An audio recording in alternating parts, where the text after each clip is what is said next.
preciosa la biodiversidad en el Perú, en la Amazonía. Uy, o sea, hasta se me quiebra la garganta cuando veo estas cosas. Bueno, esto ya, ¿no? Es como evidente, ¿no? Ahorita 3 estrellas Michelin en todos lados y el país reportajes sobre la culinaria y la gastronomía peruana. A mí me encanta el tacu tacu, por cierto. Y por eso vengo a Perú, esa es la verdad. Entonces, hay muchas cosas por las que uno en Perú puede estar orgulloso. Bueno, muchísimas, ¿no? No solo esto. Pero luego hay estas cositas, ¿no? Esto es un motivo para no estar orgulloso del Perú, a mi humilde punto de vista. 6 derrames petroleros en un año en Perú. Digo, ahí definitivamente hay un problema, ¿no? Se supone que uno cuida su territorio, su país, su identidad, su cultura, y de repente 6 derrames petroleros. ¿Y por qué no? Bueno, entonces, no, el desarrollo, la economía, la energía es súper importante. Entonces uno se pregunta las cosas, y ahí es donde entran los hippies de WWF, como nosotros, ¿no? Los hippies de WWF dicen, bueno, nosotros no estamos haciendo bien las cosas, entonces vamos a tratar de contribuir a hacerlas mejor. Y entonces nosotros tenemos esta misión, que es la de parar la degradación ambiental de la naturaleza del planeta, y sobre todo, muy importante, porque luego la gente piensa que solo nos dedicamos a eso de la conservación, construir un futuro donde la gente,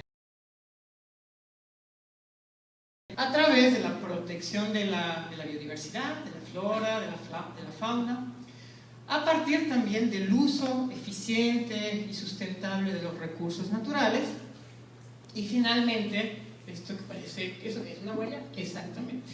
Tratar de reducir el impacto, la huella del ser humano sobre los ecosistemas.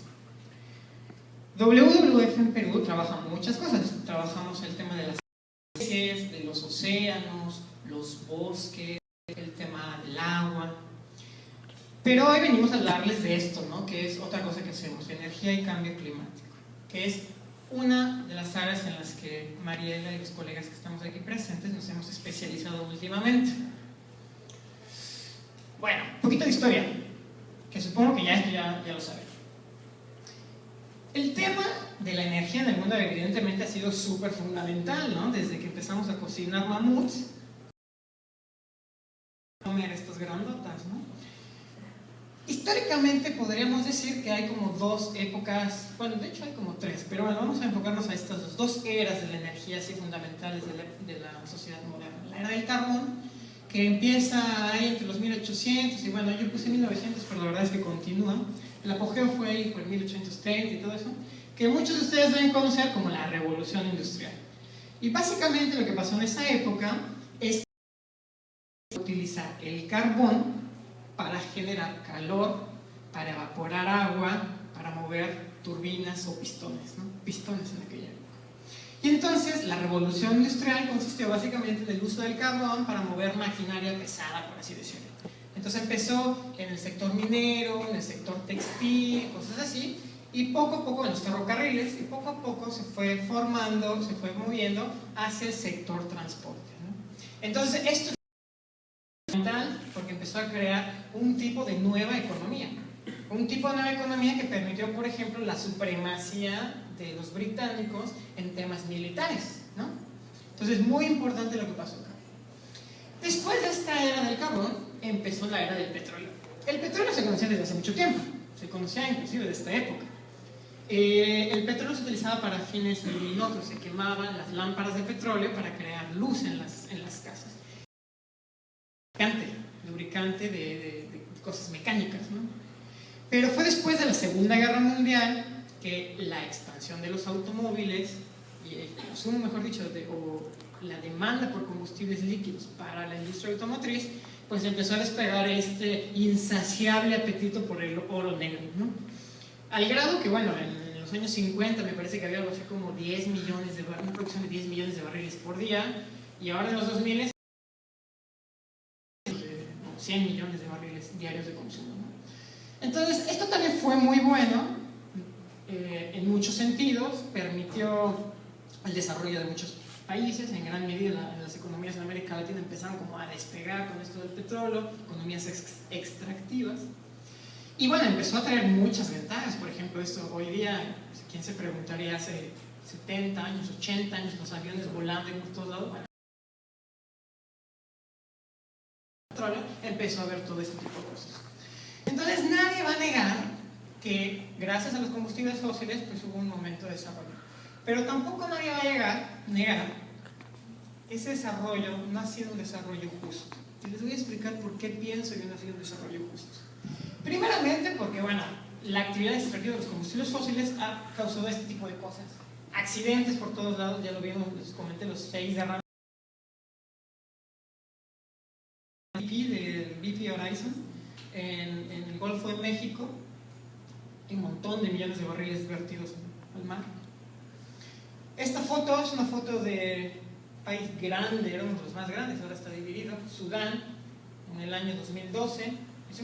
Empezó un conflicto armado muy fuerte, pero en el año 2012 pasó que hubo una guerra de 6 meses, así muy puntual, le llaman la guerra Heglig, que tuvo que ver con un campo de petróleo que fue tomado, y bueno, ahí empezó un poco, se expandió un poco el conflicto. O sea, fue un conflicto enfocado al recurso petrolero. Entonces, es decir, el petróleo, bueno, también causa guerras, ¿no? En este conflicto, 6 meses, 100.000 desplazados y más de 1.200 personas asesinadas en una guerra brutal, que muchas veces se nos olvida que esas cosas pasan en África. Sudán, para los que no saben, está en Egipto, está el Chad, bueno, ahí juntito está Sudán y Sudán del...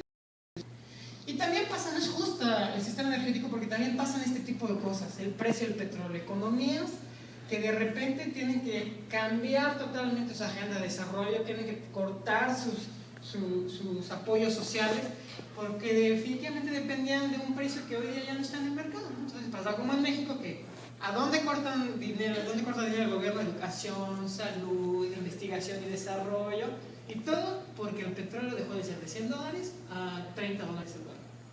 Entonces, por eso yo creo que el sistema energético no es un sistema energético justo. Pero tampoco es justo porque hoy día en el Perú hay 3 millones de personas que no tienen acceso a la electricidad. Y porque hay 1.800 en el mundo que tampoco lo tienen. Porque hoy día hay todavía casi 11 millones de personas en Perú, 11 millones, un montón de gente, que depende de la biomasa para consumo energético, es decir, para calor en las casas, para cocinar, cosas así. 2.700 millones en el mundo, ¿saben qué es eso? Es una barbaridad de gente, ¿no? Y encima tenemos que por toda la quema de combustibles, bueno, se generan muertes por contaminación. La Organización Mundial de la Salud estima en 6.5 millones en el mundo. Perú creo que es el tercer país en América Latina que tiene más muertes asociadas por contaminación del aire, más de 10.000 en Perú, en este país del cual tanto orgullo sentimos. Y pienso que no es un sistema energético justo, porque entonces pasa esto que les contó Mariela, lo del cambio climático, los gases de efecto invernadero que llegan a la atmósfera, el planeta que se calienta, y bueno, todo el círculo vicioso que termina en fenómenos del Niño extendidos, más frecuentes, más intensos, sequías, incendios forestales, acidificación del mar, todo lo que han escuchado seguramente. Todo eso que termina lastimosamente hiriendo esta humanidad en la que nos encontramos. Entonces a mí me surge esta pregunta inmediatamente, ¿no? A mí y a mi organización. ¿Es esta la energía que queremos? ¿Es eso lo que nosotros enfocamos? Y bueno, yo creo que se vale, ¿no? Uno puede decir, sí, no, yo sí quiero ahí, no me importan las ballenas, ¿no? No me importa que se mueran 10.000 personas en el Perú. Pero si nosotros nos ponemos hicimos un ejercicio para ver si esto era cierto, si era solamente que nosotros éramos los únicos locos, que no nos gustaba esto del sistema energético, o sea, había algún otro loco, ¿no? Entonces, hicimos este ejercicio, que voy a confesar que es un ejercicio latinoamericano más que un ejercicio peruano. Pero si uno se pone a ver los discursos de los políticos cuando van a hacer una campaña presidencial, cuando van a hacer una campaña de... Y uno se pone a ver cuáles son los temas fundamentales. Bueno, encuentran muchas cosas, pero encuentran normalmente cosas como esto: el campo, el empleo, reducir la pobreza, mejorar las universidades, la educación, necesitamos empresas fuertes, innovadoras, líderes, necesitamos proteger el recurso hídrico, el agua es muy fundamental, equidad de género, salud, vida para todos. Entonces, se lo ve, lo bonito, ¿no? Bueno, eso es lo que les dijo María, una agenda de objetivos del desarrollo sostenible. Entonces uno dice, wow, todas esas cosas no solamente son discurso político, es un interés al cual se han suscrito muchísimos países en el mundo. Bueno, Mariela ya les comentó esto. Pero acá yo voy a hacer énfasis en algo muy interesante. Los ODM, ¿no? Y la verdad es que los objetivos del milenio, cuando los decidieron, no se dieron cuenta, bueno, eran muy complicados porque eran muy ambiciosos y la verdad es que no se cumplieron muy bien. Al menos esa es mi evaluación. Entonces estos, los países empezaron a decir, bueno, vamos a inventarnos otra cosa que ahora sí podemos cumplir, pero que sea todavía más ambiciosa y más transformadora, lo cual es maravilloso, es fantástico, a mi punto de vista. Entonces crearon estos 17 objetivos que por primera vez en la historia de la humanidad hacen énfasis en esto, energía asequible y limpia. Se puede traducir en muchos eufemismos, pero es básicamente energía renovable. La primera vez en la historia de la humanidad que empiezan a hablar de energía sustentable como un objetivo de desarrollo al cual los países quieren llegar en el año 2030. Entonces ahí es cuando decimos, órale, pues los gobiernos, la gente habla de una agenda de desarrollo energético, entonces quizás no somos los únicos locos que creen que la energía limpia, la energía sustentable es un objetivo de desarrollo, es una agenda que debemos perseguir todos. Entonces ahí dijimos, bien, perfecto, 100% de energía renovable. ¿Y qué pasa con esto 100% de energía renovable? Bueno, les decía Mariela lo del cambio climático, las emisiones. El panel intergubernamental de cambio climático, que es ese IPCC que menciona Mariela, es un grupo que conformó las Naciones Unidas, que comprende a miles de científicos del mundo y que básicamente se dedican a estudiar la ciencia del clima en tres ámbitos: la ciencia físico-química, los impactos económicos o la mitigación del cambio climático y la vulnerabilidad o los efectos climatológicos a la sociedad, a la biodiversidad, etc. Y ese panel cada 7 años publica un reporte que es así de gordo, así creo que es más que mi cadera, tiene miles de...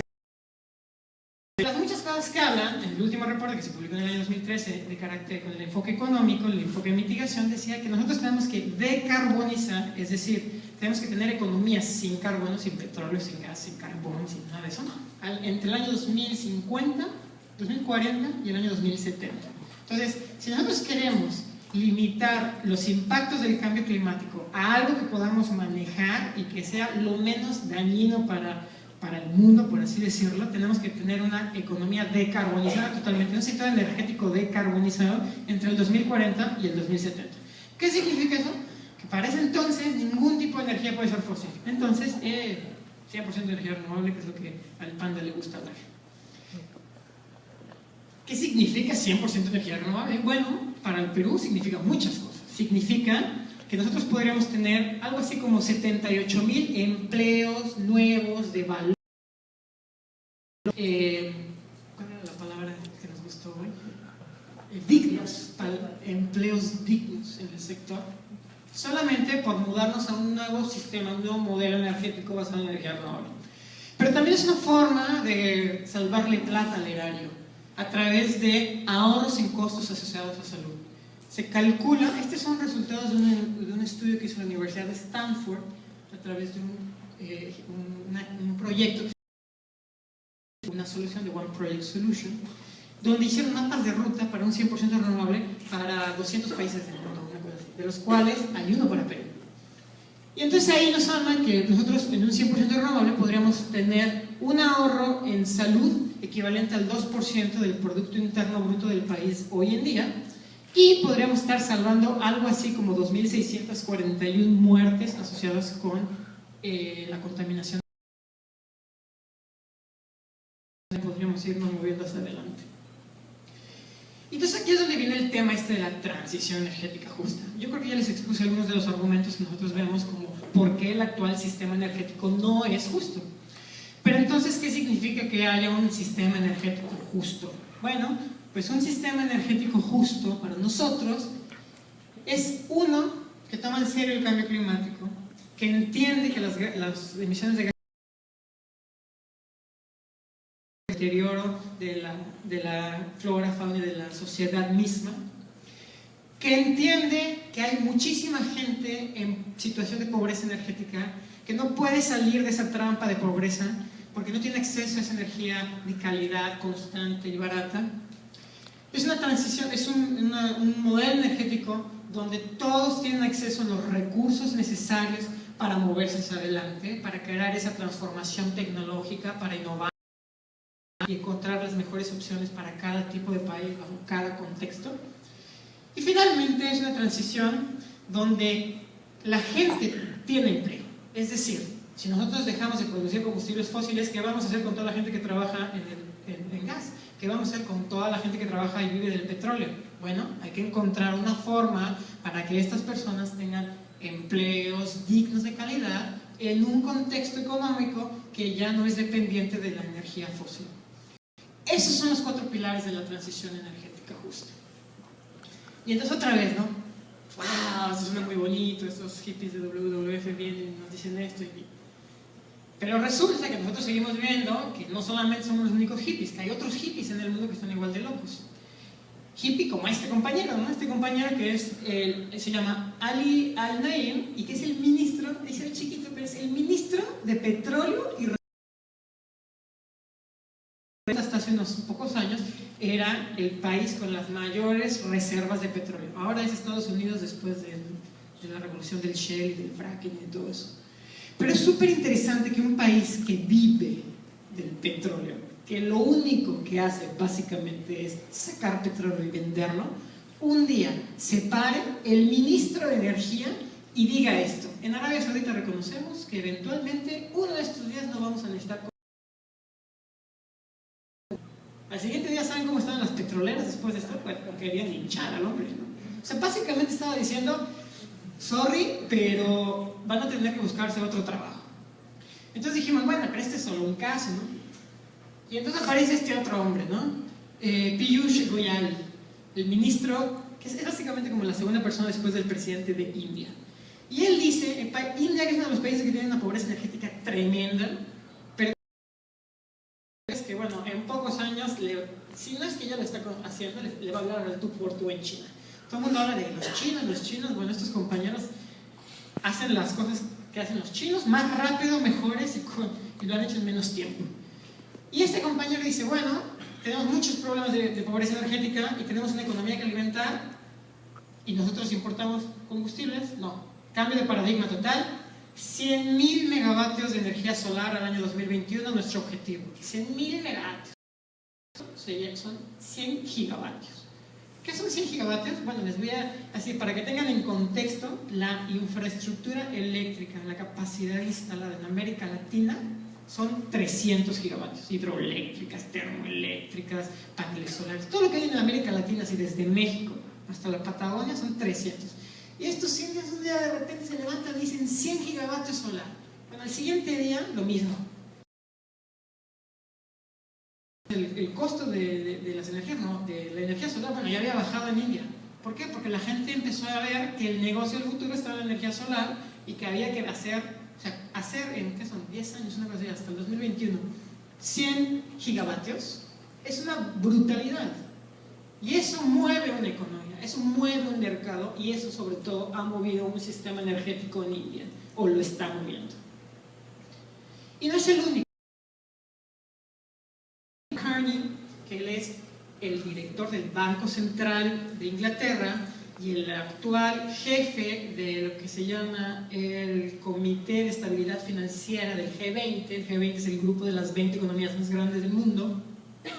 Y a él le dejan una tarea de investigar cuáles son los impactos del cambio climático al sistema financiero. El Financial Stability Board, este comité del que les hablo, se constituyó después de la crisis del 2009. Mundo. Bueno, y de repente dicen, no, pues hay que mejorar las finanzas del mundo, pero hay que saber por qué el cambio climático nos afecta. Entonces a este compañero hace un trabajo, una investigación, y hace en pocos meses dice: una resolución abrupta al cambio climático es en sí mismo un riesgo a la estabilidad financiera. ¿Qué significa eso? Básicamente, que si no actuamos ahorita sobre el cambio climático y después lo queremos hacer todo muy rápido, ya va a ser muy tarde y muy costoso. Y entonces este hombre encuentra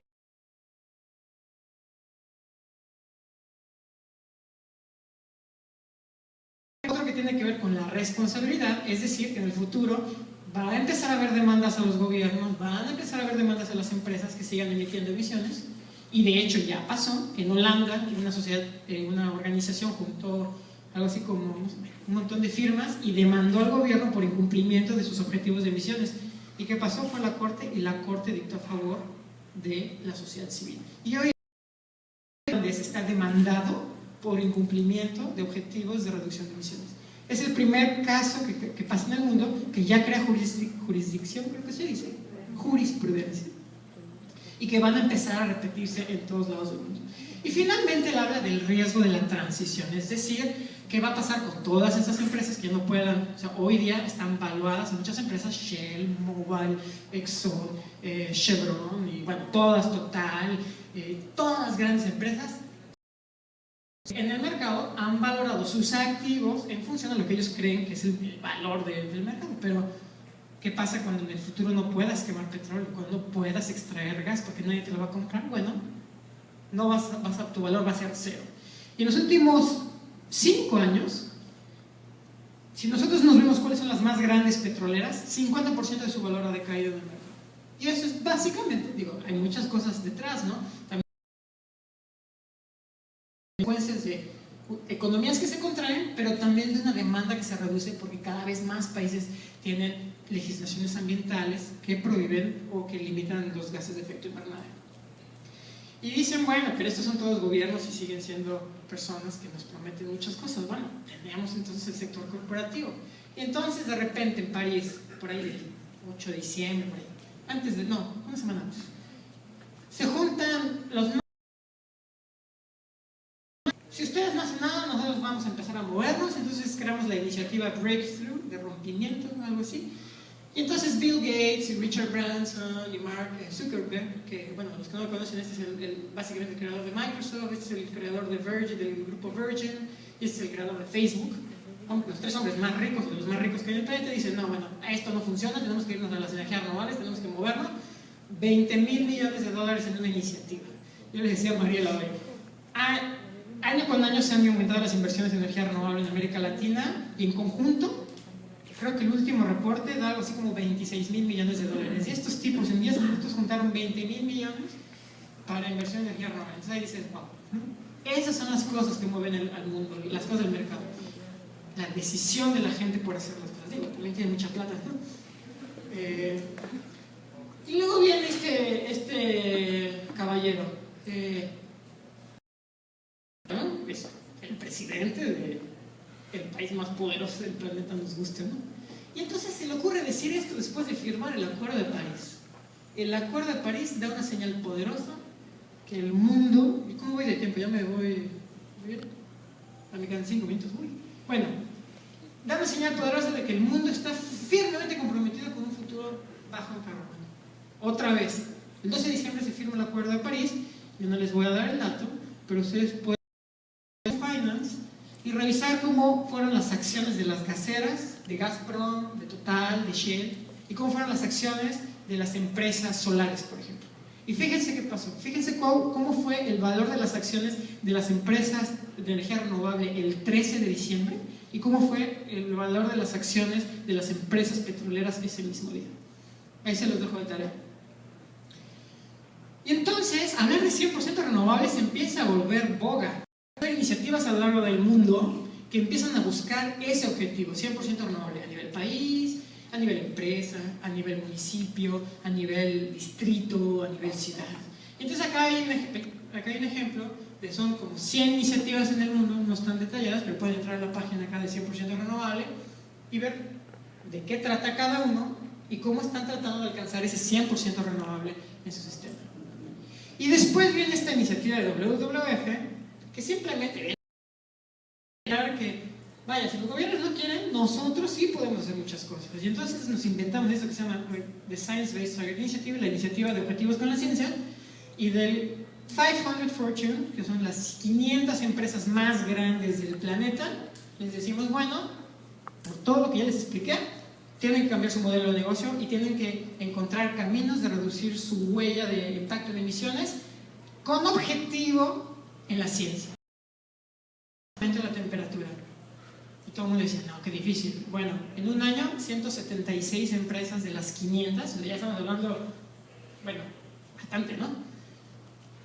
Ya tienen objetivos de energía renovable, ya tienen objetivos de reducción de emisiones, y no cualquiera, ambiciosos, con línea a limitar la temperatura global a menos de 2 grados centígrados. Entonces acá ya surge la pregunta esta, ya hablamos mucho del mundo y toda esta gente que ni conocemos, ¿no? O sea, queremos con esos derrames petroleros, queremos con el gas, queremos seguir escuchando que sí, el futuro está en el gas, o queremos empezar en esto que yo llamo la resiliencia energética. Mariela les comentó, no, seguramente, bueno, a ver, ¿quién sabe qué es la resiliencia? Y si alguien sabe, le invito un refresco. Bueno, me lo imaginé, porque yo tampoco lo sabía.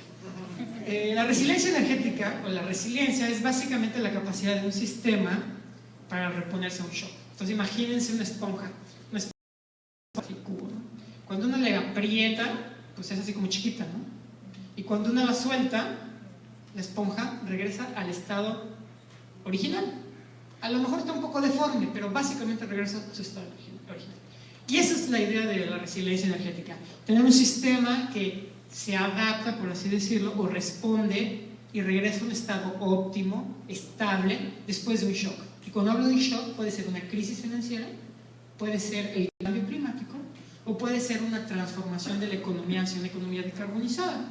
Y entonces, esta es una gráfica muy complicada y no se ve muy bien, pero bueno, básicamente es toda la energía que se consume en el Perú en el año 2013. Y lo importante no son los números, lo importante es ver, yo creo, estos colorcitos. Es básicamente, todo esto, si uno lo suma, es la energía que se consume en Perú. Y esto morado son petróleo y derivados de petróleo. Es decir, en Perú se consume últimamente en el transporte, es decir, en mover coches. Entonces, si vamos a empezar a hablar de energía renovable, tenemos que empezar a hablar de energía renovable no solo en electricidad, sino en todo. En el sector del transporte también, muy importante. Tenemos que empezar a hablar de coches eléctricos, no de coches a gas. Y vemos, por ejemplo, que todavía en el sector residencial, esto, hay 3 líneas, no se ven, casi todo es verde, pero hay un poquito de azul y un poquito de morado. En el sector residencial, lo azul es electricidad. Bueno, en el sector residencial, o sea, nosotros todavía consumimos más energía térmica, de combustible, mejor dicho, a partir de combustibles para nuestros fines energéticos, que electricidad. Esa es una condición de subdesarrollo. O sea, la gente que todavía dependemos finalmente de la quema ineficiente, porque los que sabemos un poquito de termodinámica, cada proceso de conversión energética tiene pérdidas del 40-50%.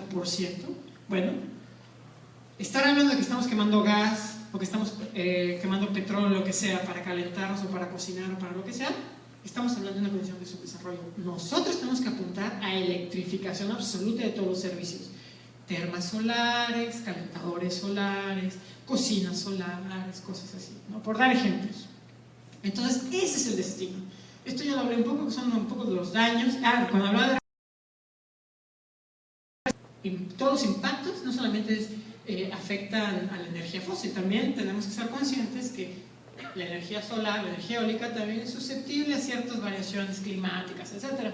Y de ahí la importancia de construir un sistema energético resiliente, es decir, que aprovecha todos los recursos sustentables para tener una autosuficiencia energética. Voy a brincar estos dos. Sí, que pueden ver, esta acá es interesante, ¿ver? Que era una cosa que tengo un poco de diferencia con Mariela. Bueno, no. Normalmente decimos que los gases de efecto invernadero en el Perú, la mayor parte son el sector de uso y cambio del suelo. Y eso es cierto. Pero cuando uno empieza a ver la trayectoria en el tiempo, lo que se va a dar cuenta es, estas franjas verdes son las emisiones por cambio de uso de que va para arriba es energía. Es decir, que al ritmo en el que vamos, pronto, esto es hasta el año 2012, o sea, ahorita la fecha de 2016 no sé cómo está la cosa, pero no es de sorprenderse que ya hoy día tengamos más emisiones en el sector energético que por uso y cambio del uso del suelo. 160 millones de toneladas de dióxido de carbono en el año 2012 de gases de efecto invernadero. ¿Qué son 160 millones de toneladas? Bueno, una tonelada, imagínense una esfera de 10 metros de diámetro, así como 20 yo, si quieren. Bueno, y luego pongan 12 de esas para arriba. Esa es la longitud de, ¿cómo se llama este edificio? El Westin en Lima. Bueno, se hace la división, 160 millones de toneladas de dióxido de carbono sería básicamente el volumen que ocuparían 13 millones de Westin. O sea, para que tengan una idea de cuánto es una tonelada de dióxido de carbono. Entonces, esto es muy complicado, me lo voy a brincar. Esto es lo importante, yo creo. ¿Cómo llegamos? Digo, ya dijimos mucho, hablamos mucho, ya estamos durmiendo todos. Esto es quizás lo que me gustaría que se llevaran ustedes a sus casas. Lo que tenemos que hacer es tener una visión constructiva de una transición energética justa en el Perú. Una, que se fundamente en la promoción y el escalamiento de las energías renovables no convencionales, es decir, solar, eólica, maremotriz, biomasa sustentable, geotermia, etc. Que se mejore la base de mercado y se traiga el interés financiero de las tecnologías limpias, es decir, que por ejemplo la banca comercial tenga líneas de financiamiento para que todos nosotros podamos adquirir ¿cómo se llaman? Tecnologías solares baratas, o que por ejemplo el gobierno deje de subsidiar los combustibles fósiles que distorsionan el mercado, ya lo saben, y empiece por ejemplo a proveer opciones para que nosotros tengamos ese mismo acceso a las energías sustentables.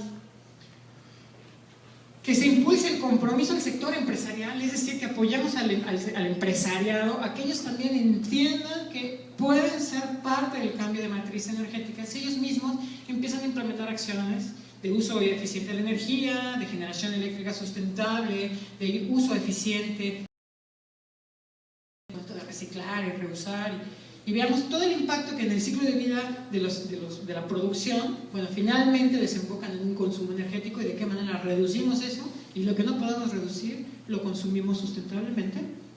Y finalmente, esto que creo que es lo que les interesa a ustedes, chicos, que la sociedad civil y la academia participen en la construcción de una cultura energética. Hoy día aún no sabemos de dónde viene la energía. Nosotros llegamos a nuestras casas, apretamos el switch y sabemos si tenemos luz o no tenemos luz. Pero muchas veces no sabemos qué pasó para que esa luz pasara, qué pasó para que esa luz la tuviéramos, qué bosque se tuvo que deforestar, qué derrame de petróleo tuvo que haber, qué importación de combustible tuvimos que tener. No, solamente prendimos y apagamos. Y ese es el tema, tenemos que tener una cultura energética y ustedes pueden ser partícipes de eso, involucrándose desde su disciplina en el tema del cambio climático y la realizando los estudios técnicos que demuestren que esa transición justa, que ya hay varios, pero pareciera que no son suficientes, es posible, es asequible y es el futuro que queremos optar. Y ya para terminar mi presentación, esto me encanta. Cuando uno va al Parlamento uruguayo, arriba de la mesa principal, no sé cómo se dice, la asamblea, creo, ¿no? El plenario, hay una frase de este señor, José Artigas, libertador del Uruguay, que dice: mi autoridad emana de vosotros, soberana. ¿Qué significa eso? Bueno, básicamente que los tomadores de decisiones toman decisiones porque ustedes deciden que ellos puedan decidir. Ustedes votan por ellos. Ustedes hacen la agenda de esas personas. Entonces, una sociedad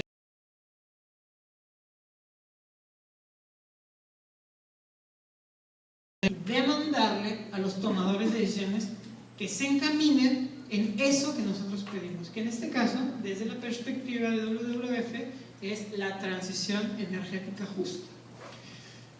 Ya no tengo más que decir. Muchas gracias.